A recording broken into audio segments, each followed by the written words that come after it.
राज्य चलने वाला नहीं। इन पार्टियों से, इंडिया गठबंधन से ये राज्य, ये देश चलने वाला नहीं है। राज्य क्या चलेगा, और लोकसभा भी नहीं चलने वाला।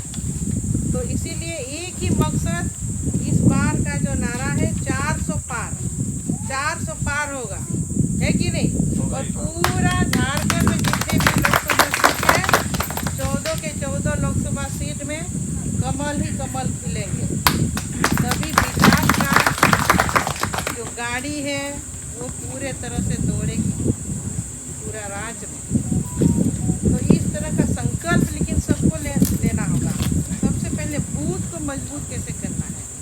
हम लोग आए दिन बैठक पर बैठक कर रहे हैं, बैठक पर बैठक कर रहे हैं, और आप लोगों की उपस्थिति भी हो रही है। जहाँ भी हम लोग देख रहे हैं, एक एक करके जब आप लोग नाम इधर से मंच से जब लिया जाता है तो सब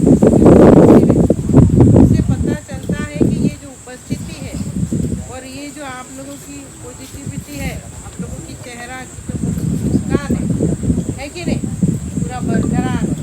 तो इससे पता चल रहा है कि वोट जो पूरे तरह से बढ़ेगी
कमल फूल में ही आना चाहिए। किसी को भी जो जेएमएम का जो तीर धनुष में कोई वोट ना डाले। आप लोग को कोशिश ऐसे करनी है कि नहीं? क्योंकि विकास होगा तो सिर्फ